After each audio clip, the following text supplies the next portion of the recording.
Hi there everyone, my name is Shay or Professor Rossing. I'm going to be your instructor this semester for Intro to Ethics. It really is my great pleasure to be able to teach this class for you all. It means a lot to me and I hope that we have an excellent semester together. I have total confidence that we will. This is going to be our first video lecture. I'm super excited about ethics.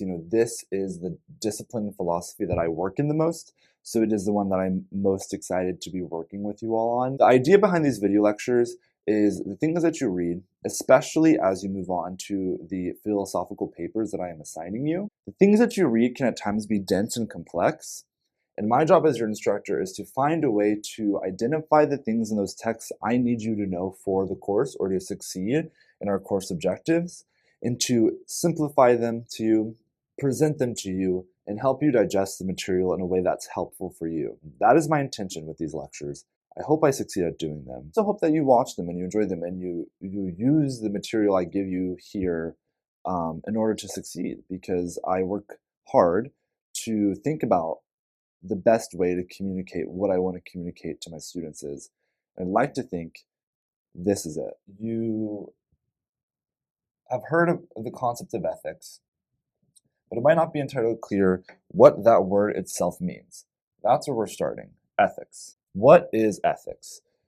The book gave us this definition, which is helpful, that it is the discipline and philosophy which asks what is morally good, what is morally bad, what is morally right, what's morally wrong. So let's write those, right? Morally good, bad, morally right, or wrong. So it is this discipline and philosophy. But as we're going to learn in this semester, it's beyond philosophy. But it's this class you're taking in philosophy that is asking itself about what is morally good, what is morally bad, what is morally right, what is morally wrong. That's helpful. That is what ethics is. It certainly is what we're doing in ethics and what we're going to do this semester.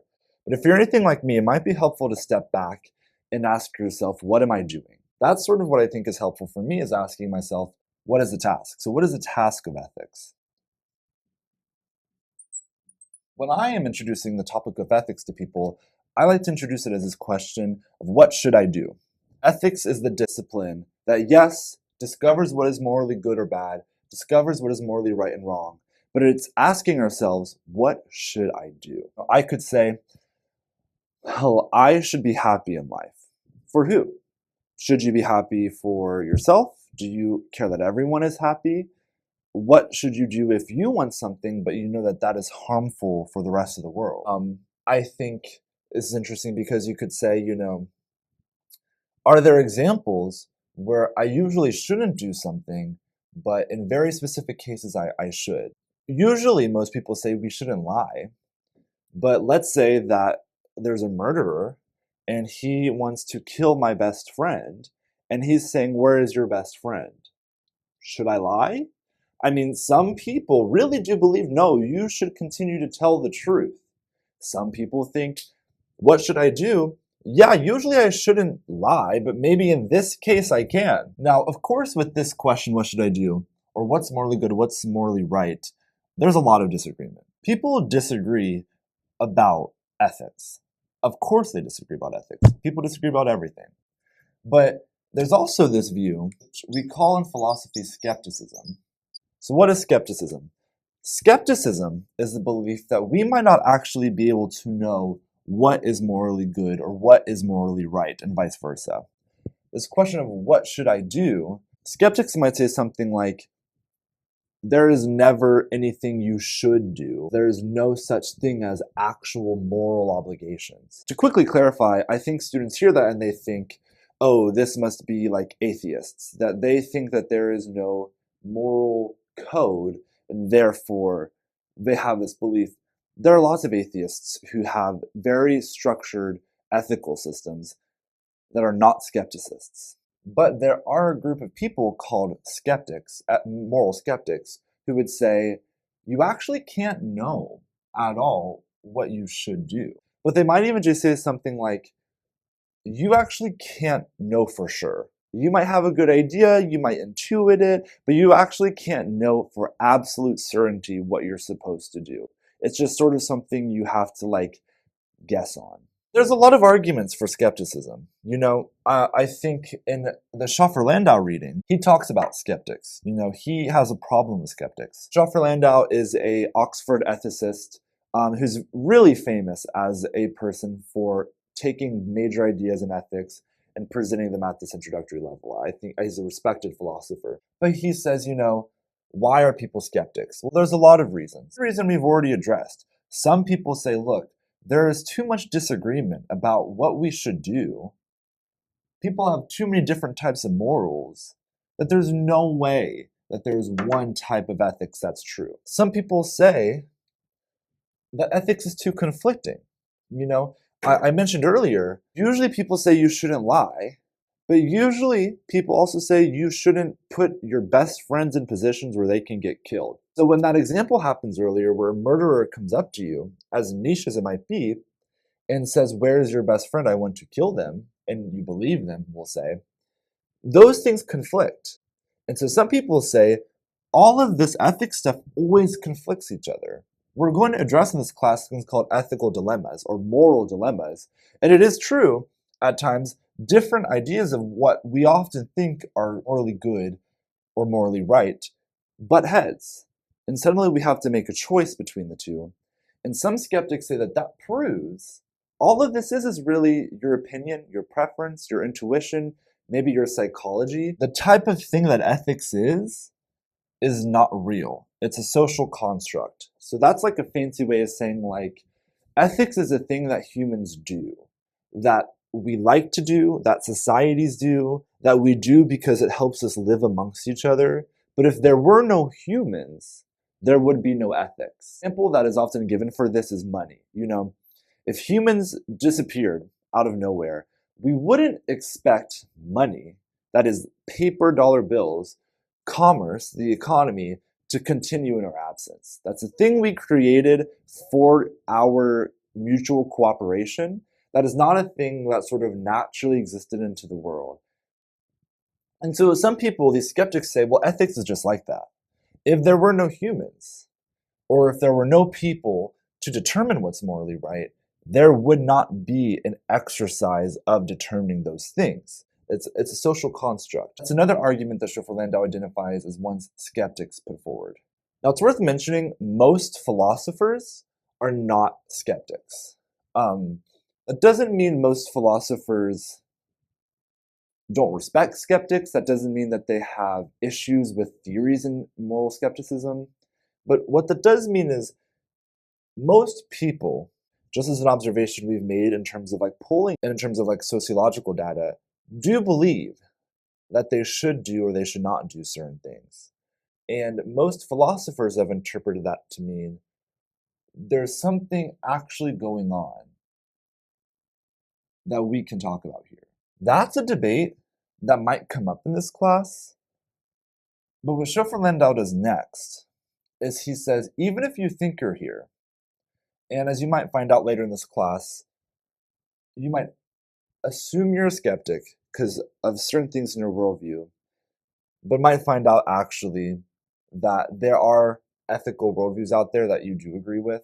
He says, even if you're a skeptic, that doesn't mean you get to ignore ethics. It doesn't mean you don't have to take this class. The first thing he says is something like, look, if you think that this is not real, that what we're doing here is just sort of like make-believe playtime that humans have created, then you have to prove that. If you think that at least thousands of years of evolution of human thought has been for nothing, and the only reason you believe that is because you think it's wrong and you've not read or you don't understand the ideas of major philosophers and ethicists, then you have no grounding. If you guys read my description, I work in a hospital, and if someone came up to me and said, listen, germs are not real, I would sort of stop and be like, can we get security? Like, you wouldn't immediately assume this person knows what they're talking about. You would have to present to me some story about why, for decades of biomedical research, this concept of germs and germ theory, which is central to how we understand things like washing our hands and keeping things septic, such a foundational idea about something we think is real, even if we can't see it, is not true. You have to at least explain to me why the things that I think are true, like the prevention of transmission of disease because I wash my hands, you have to tell me why that happened. You have to give me a better reason than the existence of germs. That's what Schoeffer Landau says you have to do if you are a skeptic who thinks we should stop with this whole ethics nonsense. And then he talks about a different type of skeptic, who is someone who understands the value of ethics, understands why we should talk about what we ought to be doing. Even if you think it is subjective, that's to say, even if you think it's all personal preference, that doesn't mean, per se, that you get to ignore what's going on in the conversation of ethics. What do I mean by that? Well, he gives the example of art, and he says a lot of people, and not everyone, but a lot of people say, art is subjective. Some people prefer some art over others. That doesn't mean, that we stop having art classes or that we don't teach art history. Your views become more sophisticated, they become more valuable if you compare them to other ideas and you can say, here's why I disagree, here's why I agree. But if your views can't handle the pressure of what other people believe, Schoeffer Landau says that's less valuable. He says, just as I mentioned earlier with that art analogy briefly, it's still valuable to learn about our history, even if you think all this is our tastes in the sense of like the things you prefer, even if we all just have different tastes about what we should do or what is right, that doesn't mean those things can't be influenced, educated, or improved. Let's say you don't think that what we're doing here is discovering facts like you would in the hard sciences. Ethics still shapes how you interact with people. The story of what you should do goes into what you should do with your friends. What should you do with family? What should you do at work? What should you do as a consumer? How should you spend your money? Why should you do it that way? Why should I teach this class? Why should you be here? The reality is you value something. You care about something. Why? Why should you be in this class? Oh, because I need a degree. Why should you get a degree? Because I want to provide for myself and my family. Why should you provide for people? But the reality is, it does impact you. How you show up in this class, at university, in the workplace, in your everyday, with your friends, with your family, that is important. And so, if you are the skeptic here, there's thousands of years. I mean, we in this class talk about Aristotle, who lived well over thousands of years ago, of people working to become experts, so to say, on the exercise of doing ethics. Not experts in the sense of they have got it all right. Experts in the sense of people who spend at least a decade thinking about how do we approach this discipline? How do we approach questions about what is right? You have thousands of years of people who have thought about this question that will impact your daily life and how you interact with people. It's worth listening to. That's my first why. What are we doing here? Now, back to this. Ethics, the discipline philosophy. What's morally good? What's morally right? And vice versa. What should I do? This question will come up all the time this semester. I'm going to keep asking you this question and say, what should I do according to this person? What should I do when I ask your opinion according to you? It's helpful also to think about the word should as identifying something about ethics. Should also can be switched with the word ought. Ought is just the archaic version of the word should, but we still use it sometimes in English, like, what ought I do? Or you ought to do this thing. This discipline, though, that I have spent now 6 years studying, now teaching, happens at all sorts of levels. I'm going to say all the time this unit, ethics is everywhere. Ethics is everywhere. Usually when people think of this question, they think, what should I do as an individual? That's true. Ethics is doing that. In that case earlier, this murderer wants to kill your best friend. The question is, what should I do, me right now as an individual? How should I act? That's certainly a way to think about ethics. But immediately you could even think about it as, what should I do as a member of society?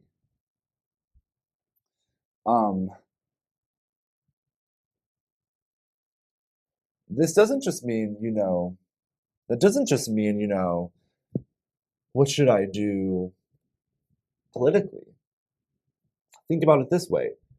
If you and 3 of your friends go out on an outing, that's a group of 4 of you.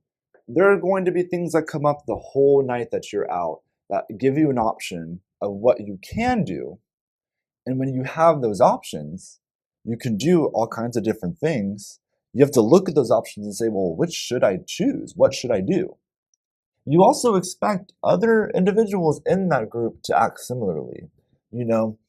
If your friend decided to leave the group and go off with someone, and that bothered you because he was your ride, and now you and your 2 other friends don't have a ride because he decided to go off and do something, well, you had set a moral expectation about what was the right thing to do, what was morally right, that he should drive all of you home. And now that he hasn't done it, he has acted unethically. This looks like a lot of things. What should you do if we're making major policy decisions? What should you do, God forbid you all join an HOA when you get older, you own land? How are you all going to make rules with each other? What should I do as an employee at the workplace? If I decided not to grade any of your homework and to not give any of you grades, something the dean would do is he would come to me and say, well, what should you have done? Do you think you should have not given them grades? Likely. Reality is he's going to say that was the wrong thing to do. This last one is heavy, but what should you do? You watching this lecture, why should you do anything? What is the point of life? What is the meaning of life? How should that meaning shape what I do now and what I do next when you close this lecture or when I go on to do whatever I do after recording it? What should you do? There are going to be perspectives offered in this class and also by you all as the students, but that is a heavy question that you talk about in ethics. Ethics is interdisciplinary. Here are examples we're going to talk about in this class. I mentioned I specialize in medical ethics. That means I ask questions like, what should I do in medicine? If you become a nurse, what should you do as a doctor? If you become a doctor, what should you do as a doctor? If you become a nurse, what should you do as a nurse? Ethics is asking a question about what should I do in medicine. We're also going to talk about business or professional ethics. What should I do in business?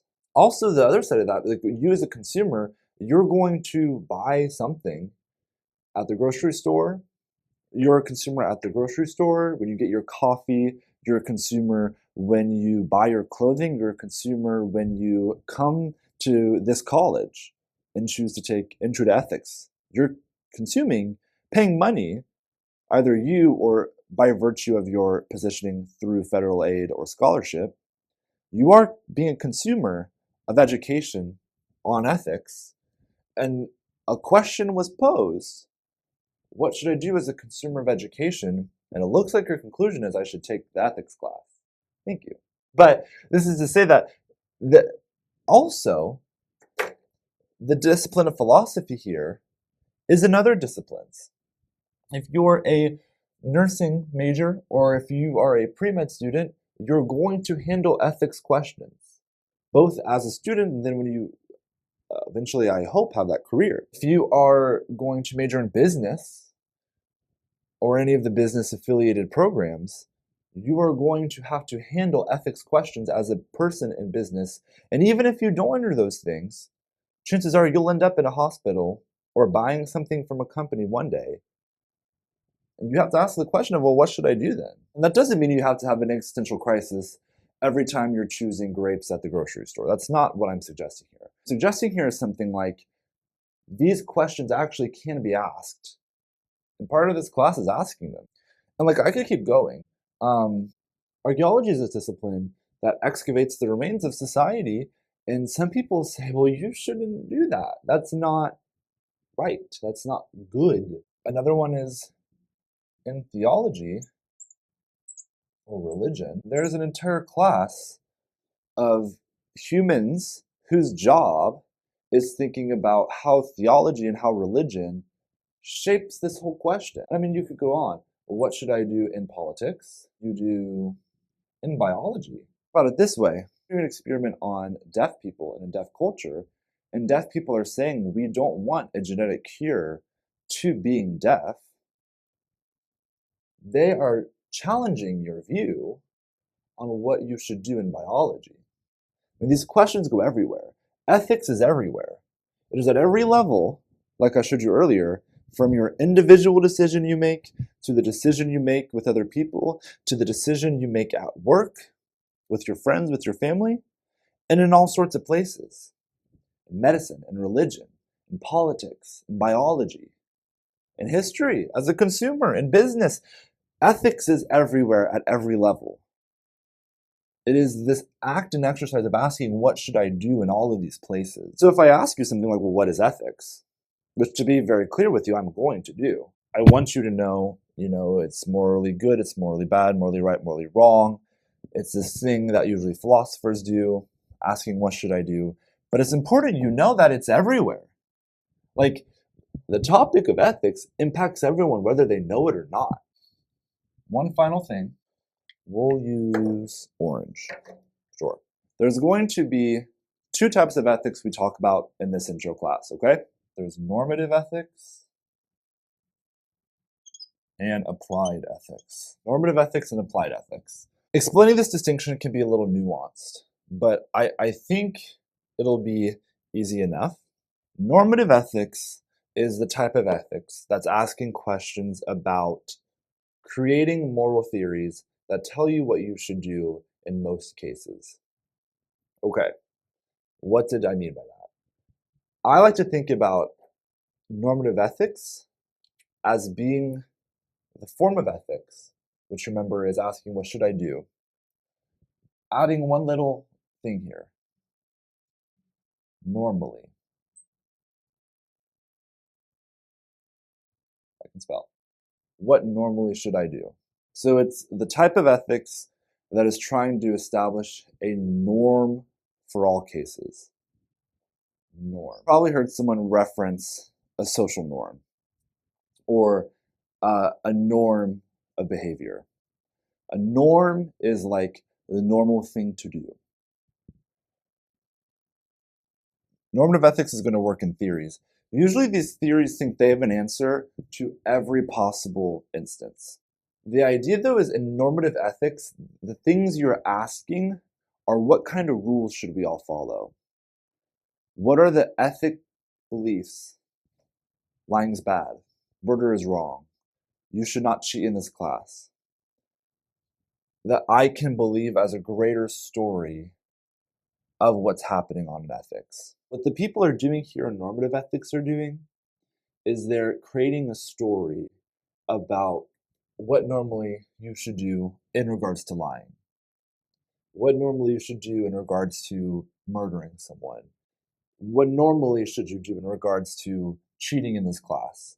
That is what a person is doing in normative ethics. They're setting a norm, using a theory they create about what normally you should do. Applied ethics isn't creating theories usually.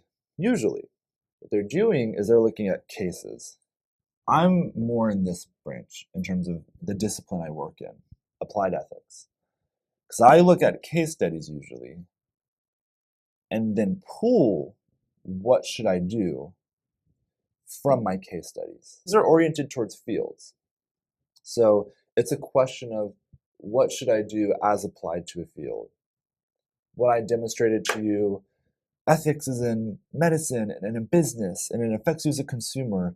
That was applying ethics, applying the question of what should I do to different fields of research that exist beyond ethics. Asking what should I do here? You can't see it. You can have an example of normative ethics and applied ethics. And almost always, once these people tell you what their theory is, they have to give you examples of why they believe that. But these are two different exercises.